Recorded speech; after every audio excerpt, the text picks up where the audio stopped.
Today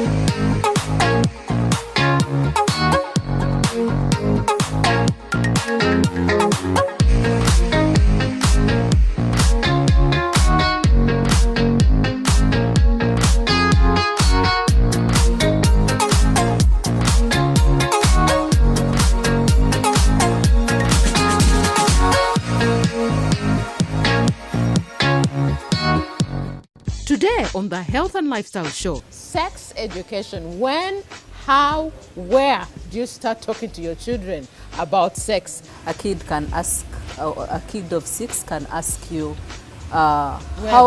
where babies are born, where they are coming from, how it is developed and everything.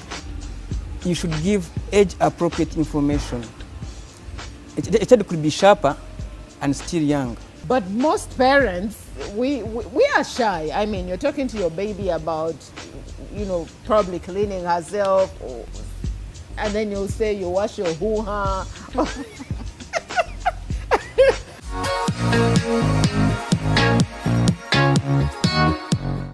Hi, welcome to your Health and Lifestyle Show. I am your host, Lucky Mbabazi, and today we shall be looking at sex education. When, how, where do you start talking to your children about sex? With me, I do have Mrs. Susan Taboro Tashobia, who is a psychologist at Kampala Medical Chambers Hospital. Good to have you here. Thank you. And Tumuramye Dixon, who is from Uganda Christian University, who is a social worker. Good to have you on the show.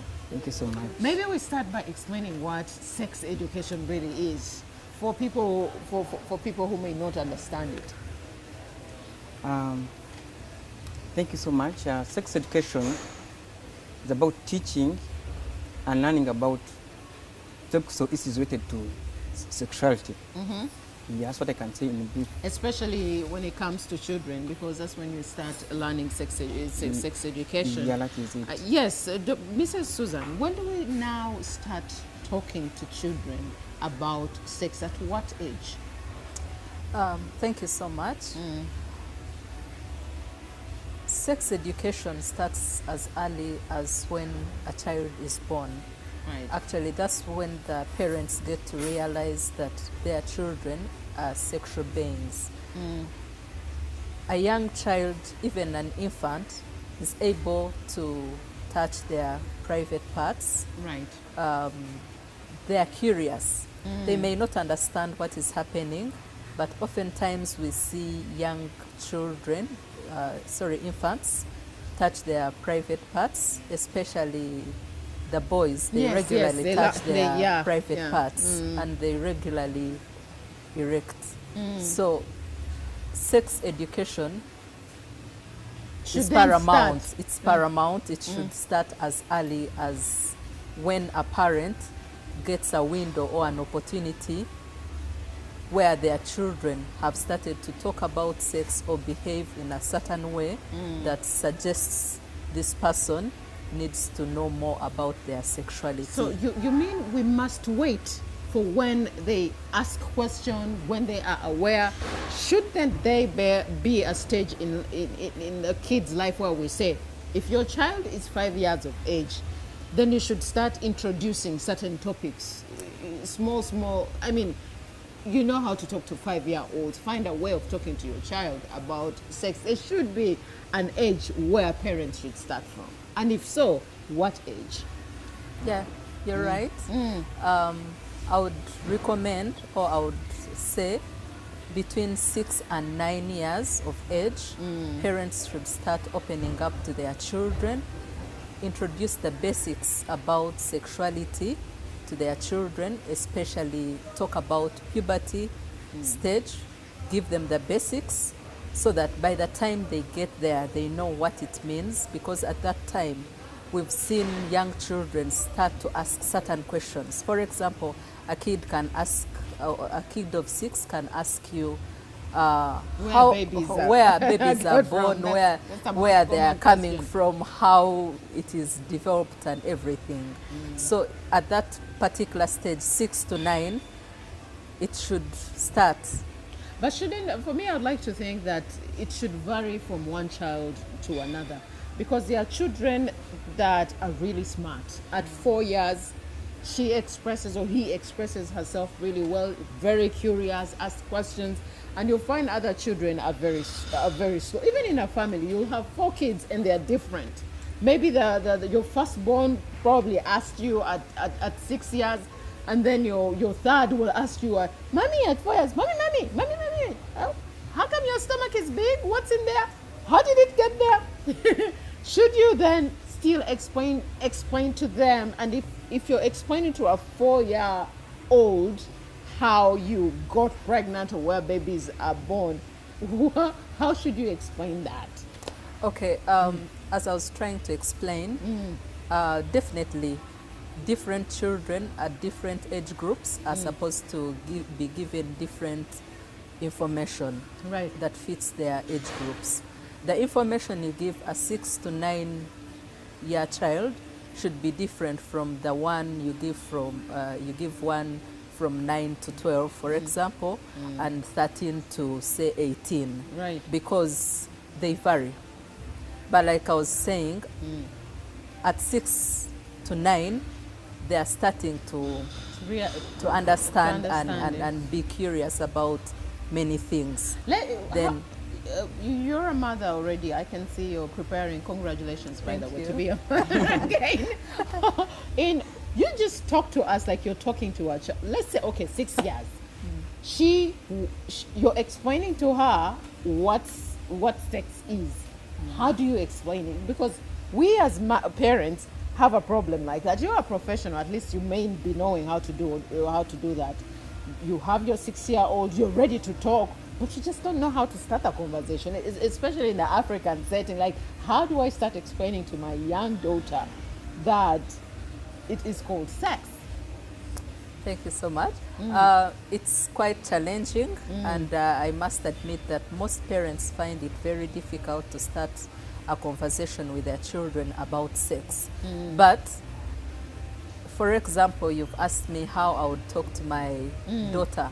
My daughter asks me many times that I should eat a lot of food and the baby comes out of the stomach. Now, it has been challenging, but I've made sure that I tell her what is appropriate for her. I cannot start telling her, I got the pregnancy, A, B, C, D. Get into labor, okay? But I tell her that when she grows up, if she behaves well and keeps herself, then time will come, she will also have an opportunity and have a baby. And she's looking up to that. Now, the point is, I am not very open to her because she's very young, depending on the age. But I do not ignore her question. I still have a way of talking about it in a way that suits her. So you're saying ignoring a child's question is not good. good. Not good. Yes. Because when you ignore the child's question, then you're opening room for other people or other sources to inform her. Right. And to me, I would say that the primary responsibility of informing this child about sexual issues should be done by the parent. And of course, as Susan was saying, you should give age-appropriate information. A child could be sharper and still young. Another one is old but somehow dull. A bit, So you as a parent, you already know the abilities of your children, you know their weaknesses, you know their strengths. So you should be able to know that if my child has asked this question at this time, how do I answer it? So you need to be very wise, and you should not ignore the question, because when you ignore, that's a big mistake. And that's what many parents do. They shy away from giving the truth or from talking about sex education, but they forget that our children already know some things. They're seeing them because now because with there's social a lot of media, social and then media, there's newspapers, the media is just PRs, awash you know, with all these things. all those things.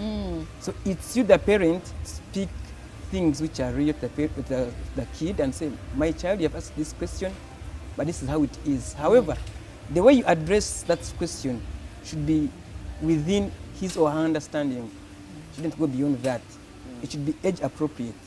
Make sure this child can understand this and can see it very well. How does a parent get to know? Me, who is not a psychologist, probably never went to school to understand. Oh, yes, I could be knowing how to talk to my children as a mother, but then how do I know that this information is age appropriate? That I can tell this to a 9-year-old, but I can't tell this to, or I have to say this to a 12-year-old. How do I gauge what? And how maybe you just educate us that at 6 years you should just be giving, you know, the basics A, B, C, D. Okay. Yeah. Thank you. You're right. Many people may not know what information should I give this child. Right. For example, I said 6 to 9, you can talk about the basics, introduce to them puberty, talk about what happens, and leave it at that. When they get into puberty stage, they will know what you shared with them. Then between 9 and 12, the children, they are wild. They vary, and they are more curious about knowing what happens in their lives and everything. Now, that's where you also need to come in and talk about now the changes that have happened in their bodies, because we believe they have already entered puberty. The changes psychologically, physically, and emotionally, how to go about them and give them the right information. Well, let's go for a break. When we get back, we shall look further into this, because I'd like to know whether or not it's okay to call the body parts the actual names that they are supposed to be called, because most parents will find other alternative words to use. You're still watching Your Health and Lifestyle Show, looking at, of course, sex education. When and where and how do we start talking to our children about sex? Follow our social media, by the way. We have a hashtag, which is at NBS Health.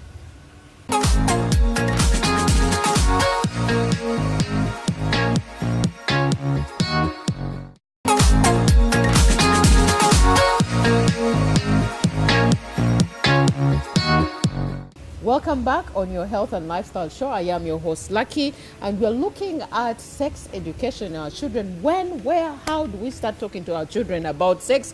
I still have Mrs. Susan Taboro, who is a psychologist, and of course, Mr. Dixon, who works with Uganda Christian University as a social worker. Now, I am told that when you're talking to children about sex, first of all, you shouldn't be calling body parts other names. We should refer to them the normal way. But most parents, we are shy. I mean, you're talking to your baby about, you know, probably cleaning herself, and then you'll say you wash your hoo-ha. I mean, for the lack of better word, you're calling it hoo-ha. Maybe you'll say I don't know. Should we tell them as it is, or should we cover up? Yeah, like you are asking us, at what age? I believe a child who is 9 to 12 and above is old enough to understand his private parts, for example, and call it, say, a vagina or a penis. And they have started to experience the body developments and changes, okay?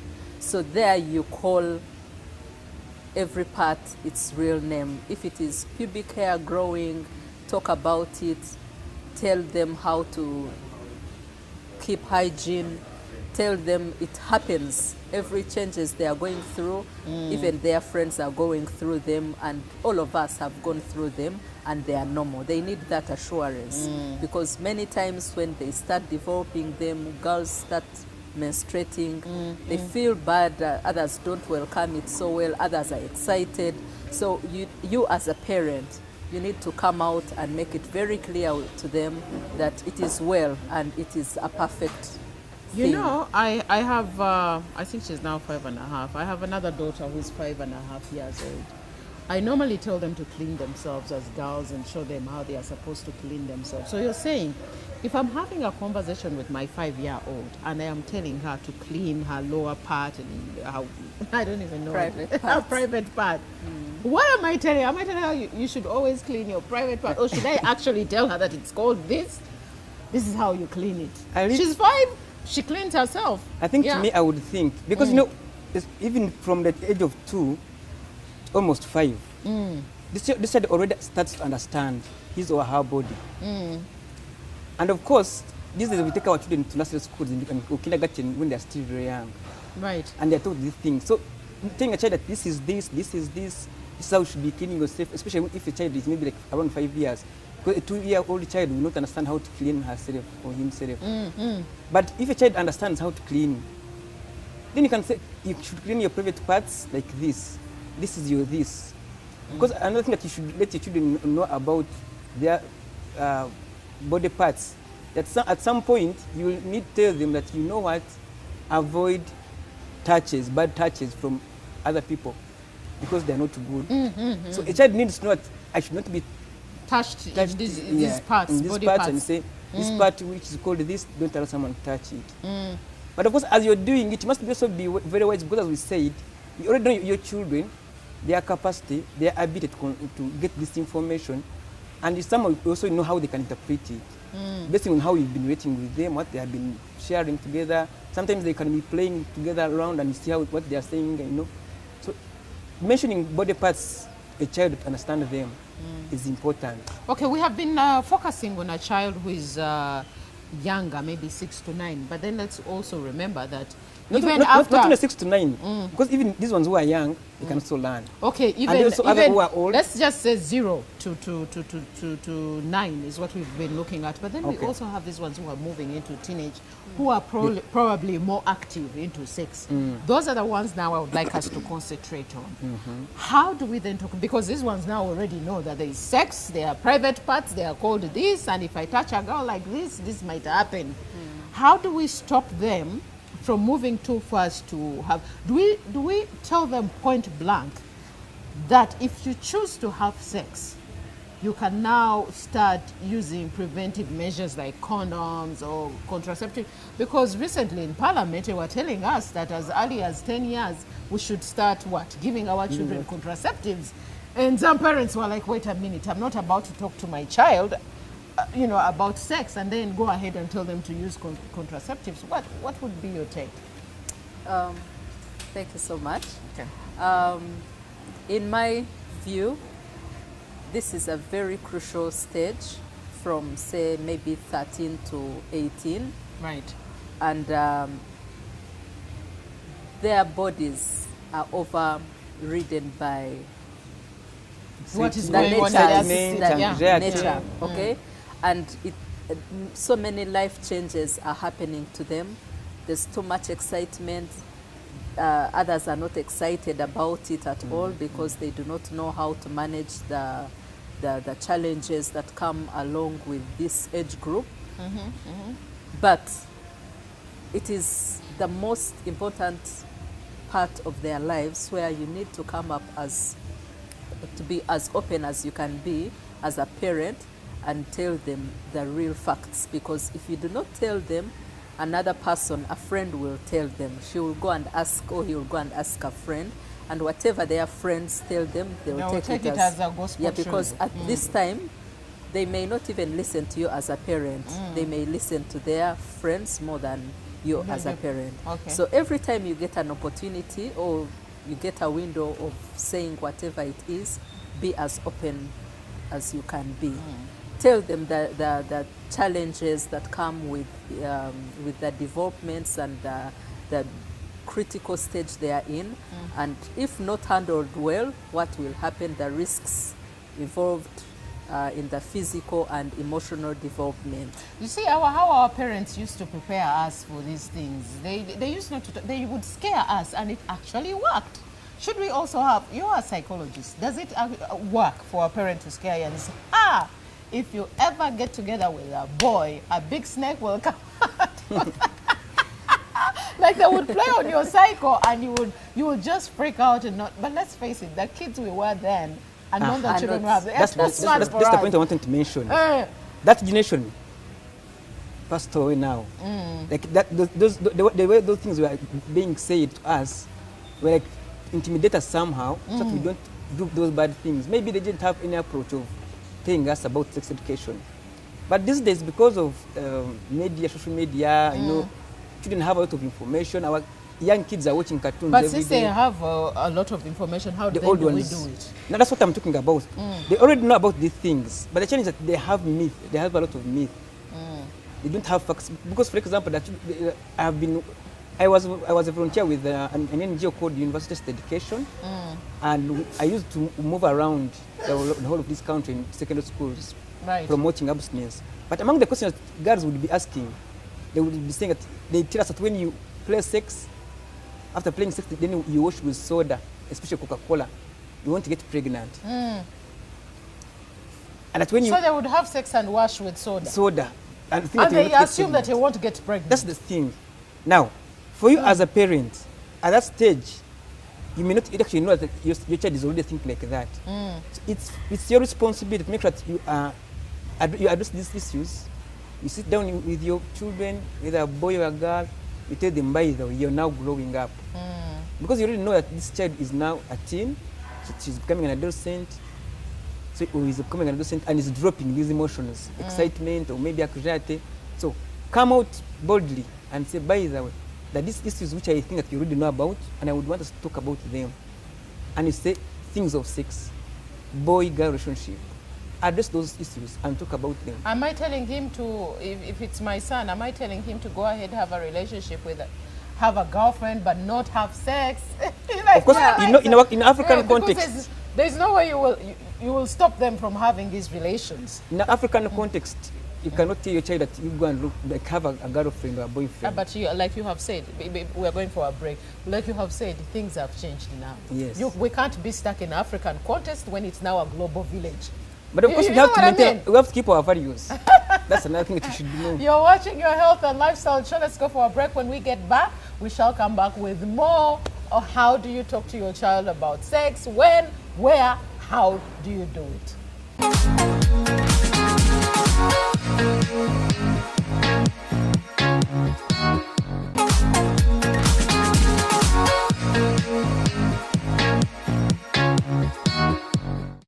Welcome back. We are at Positive Emotions Fitness Center and Spa, enjoying a cup of tea.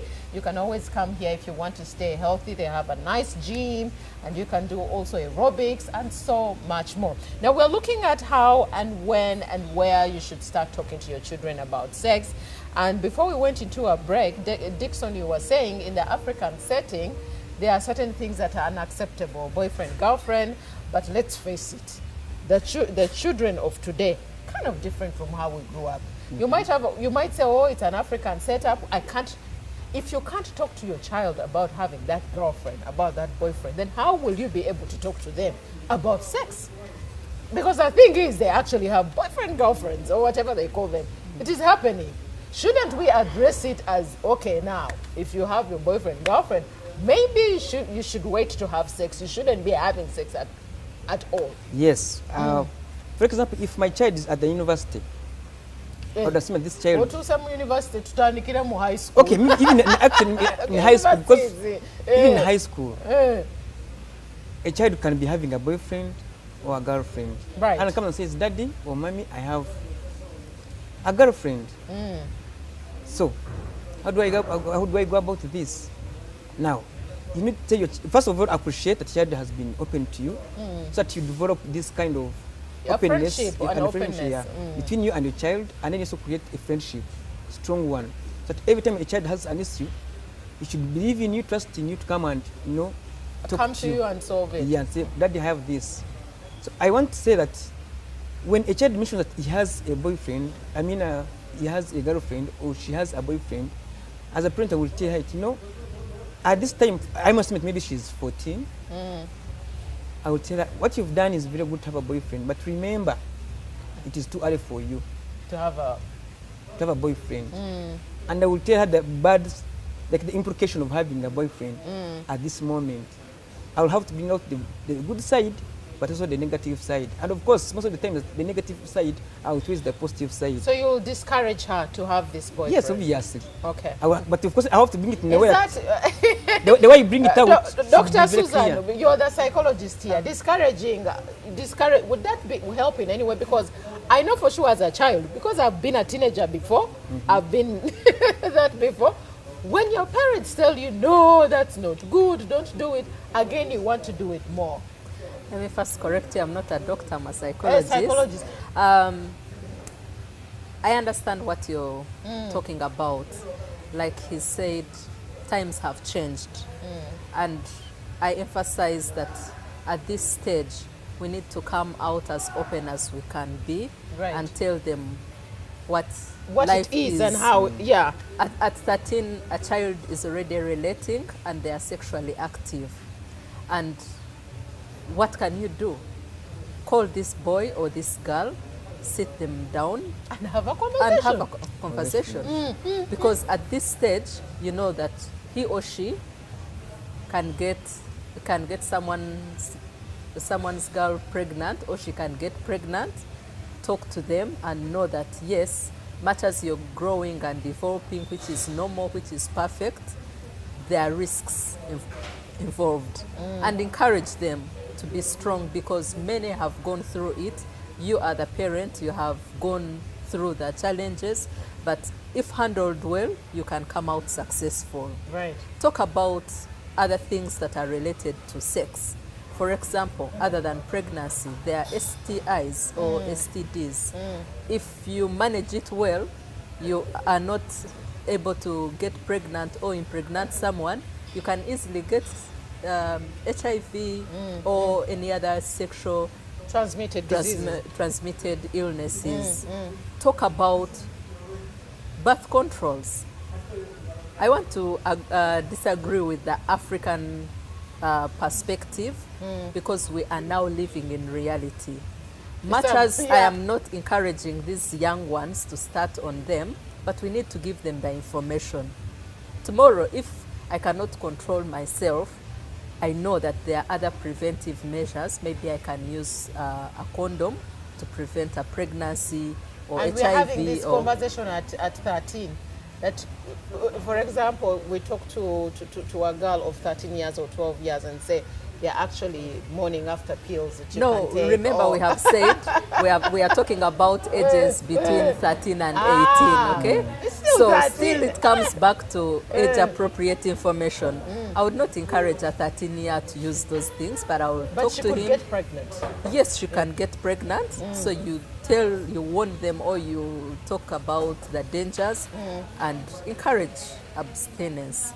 But they need to know this information. At the end of the day, if you do not give him the correct information, he'll get it from another person. And I believe when someone has facts or this correct information, those who know have come out victorious within this challenge, within the age group, because they know the facts, they know the dangers, and therefore they actually always escape the challenges, unlike someone who does not have the correct information. What if, I mean, the alternative of relating with, I mean, there's kissing, there's touch. Should we also be discouraging those? It's not going to get them pregnant, but it's what kids are doing anyway.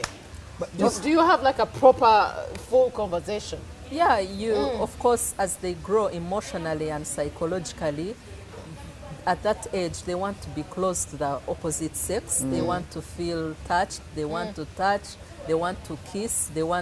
Those things happen. So when you're talking to them, be open and tell them, yes, they happen. But where do they lead? They lead to sex eventually.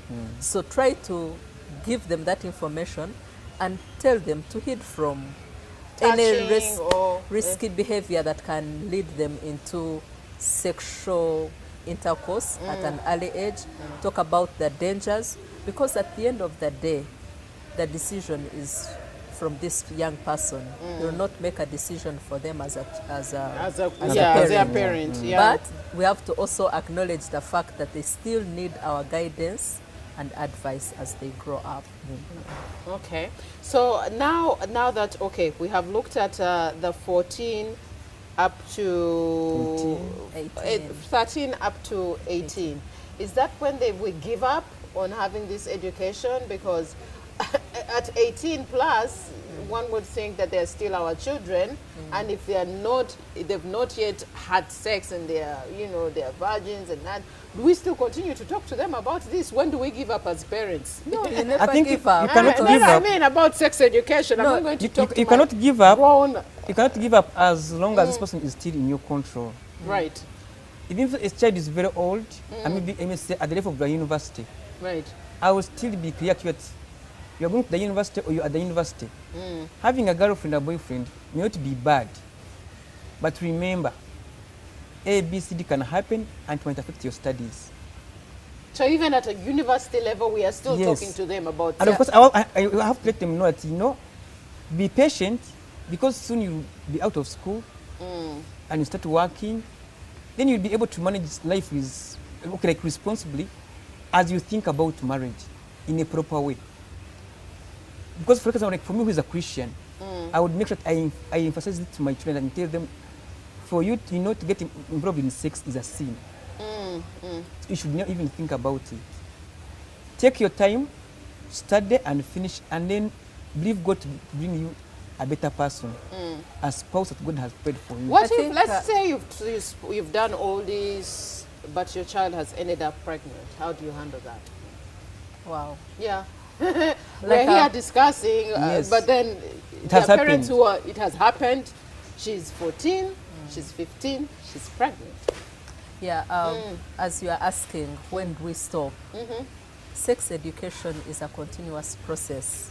At every age, there's something appropriate for this child, whether they are old or not, because even the married ones, we still They're run saying, to, "Well, still, we I still know." run home and they still guide They us. do, yeah. So now, supposing you're faced with that challenge, how do you handle it? My Right. daughter is pregnant.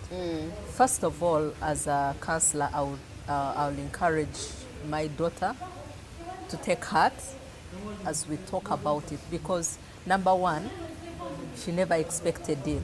So psychologically, she's also going broken, through, okay? yeah. Out, yeah. Much as even me as a parent, I'm going through the same, okay? Calm her down, because you do not want the worst to happen to her. To get complications as a Yes. result of that pregnancy. And face the reality. Of course, now you'll not start telling her A, B, C, D, what I was shouldn't telling have you. done this. This is what I told you. It has already happened. You don't blame her, okay? You face the reality. How do you help her to come out of the situation? There you give psychosocial support. Family support is needed. As a family, you need to support this young person and help her take care of the pregnancy and until it's full term and maybe delivery has happened, and then you have plan B after delivery. Are you going to take her back to school? Is she going to sit at home? All those things are supposed to be discussed at that time At that time. when he or she has recovered from the shock of the pregnancy. That is, And of course, that if is someone a is really at, tough one. me, I would still say that if someone is a school-going child and gets pregnant, after delivery, They should go back they to should school. go back to school. They They should should be not able to drop go out, back yeah, to because there's always a second chance. That's if your parents are willing to look after. Not all parents would say, "I'm willing." You made your mistake, live with it. Of course, Maybe that's why some we are, parents- we are trying to tell parents that when a child makes a mistake, don't concentrate on the mistake. Look at the positive side of life and say, yes, this one happened, but let's take it easy. Make sure that you don't abort. I will take care of your child, and afterwards I will take you back to school. So that even this child, as this person who is pregnant, can have that psychological support and is strong enough to have not have emotional challenges, of course. And then I know if this person who's pregnant is emotionally strong and okay, even the child inside would also be, I think, okay. And at the end of the day, all of you actually will benefit. Yeah. Well, thank you so much, Dr. Tumura. Why am I calling you doctor? Thank you so much, a professor, Dickson maybe. Tumura, who is a social worker, also works at Uganda Christian University, and Mrs. Susan Taboro Tashobia, who is a psychologist at Kampala Medical Chambers Hospital, who does also clinical counseling. Thank you so much. It was You're really welcome. nice to have you here. And hopefully, as parents, you get to talk to your children about sex, because whether you want it or not, it is happening. If it's not happening now, it's happening tomorrow. You'll still have to face them. That's all we had for you on your Health and Lifestyle Show. May God bless you. Be kind to one another. Remember to follow us. Our hashtag is @NBS Health. Bye-bye.